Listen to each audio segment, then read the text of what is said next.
बहुत समय पहले मृकंडु ऋषि और उनकी पत्नी को कोई संतान नहीं थी। उन्होंने भगवान शिव की कठोर तपस्या की और पुत्र प्राप्ति का वरदान मांगा। भगवान शिव उनकी भक्ति से प्रसन्न हुए और उन्हें वरदान दिया, लेकिन साथ ही यह भी बताया कि उन्हें एक तेजस्वी पुत्र प्राप्त होगा जिसकी आयु केवल 16 वर्ष होगी। मृकंडु ऋषि और उनकी पत्नी ने इस शर्त को स्वीकार कर लिया और उन्हें मार्कंडेय नामक एक पुत्र प्राप्त हुआ जो वास्तव में बहुत बुद्धिमान, गुणी और तेजस्वी था। जैसे जैसे मार्कंडेय बड़े हुए, उन्हें और उनके माता पिता को उनकी अल्पायु का ज्ञान हो गया। मार्कंडेय ने अपने जीवन के अंतिम क्षणों में भगवान शिव की शरण ली और उनकी घोर तपस्या करने लगे। वह महामृत्युंजय मंत्र का निरंतर जाप करते रहे। जब मार्कंडेय की आयु 16 वर्ष पूरी होने का समय आया तो मृत्यु के देवता यमराज अपने दूतों के साथ उनके प्राण हरने के लिए आ पहुंचे। मार्कंडेय उस समय शिवलिंग की पूजा कर रहे थे और उन्होंने भयभीत होकर शिवलिंग को कसकर पकड़ लिया। उन्होंने पूरी लगन से भगवान शिव को पुकारना शुरू कर दिया। यमराज ने मार्कंडेय को शिवलिंग से दूर करने की कोशिश की और जब मार्कंडेय ने शिवलिंग को नहीं छोड़ा तो यमराज ने अपना पाश शिवलिंग के ऊपर ही डाल दिया, जिससे मार्कंडेय भी उसमें आ जाए। जैसे ही यमराज का पाश शिवलिंग से टकराया, भगवान शिव अत्यंत क्रोधित हो गए।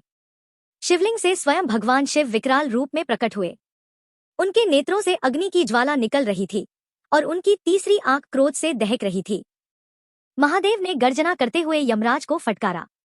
उन्होंने कहा, हे यमराज, तुम्हारी इतनी हिम्मत कि तुमने मेरे भक्त और मेरे ही स्वरूप पर पाश फेंका। मेरा भक्त मेरी शरण में है और उसकी रक्षा करना मेरा परम कर्तव्य है। क्रोधित महादेव ने यमराज को एक जोरदार लात मारी, जिससे यमराज की तत्काल मृत्यु हो गई। यमराज के प्राण निकलते ही सृष्टि में मृत्यु का चक्र रुक गया। कोई प्राणी मर नहीं रहा था, जिससे पृथ्वी पर भार बढ़ने लगा और देवताओं में भी चिंता व्याप्त हो गई। सभी देवता ब्रह्मा और विष्णु के साथ भगवान शिव के पास पहुंचे और उनसे यमराज को पुनः जीवित करने की प्रार्थना की। उन्होंने समझाया कि मृत्यु के देवता के बिना सृष्टि का संतुलन बिगड़ जाएगा। भगवान शिव, जो क्षण भर के क्रोध के बाद शांत हो गए थे, ने देवताओं की प्रार्थना स्वीकार कर ली।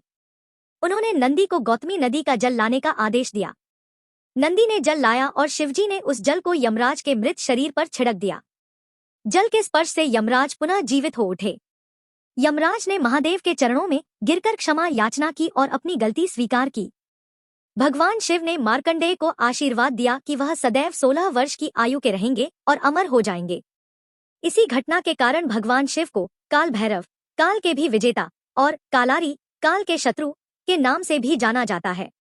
यह कथा इस बात का प्रतीक है कि सच्ची भक्ति में इतनी शक्ति होती है कि वह मृत्यु को भी जीत सकती है और भगवान शिव अपने भक्तों की रक्षा के लिए किसी भी हद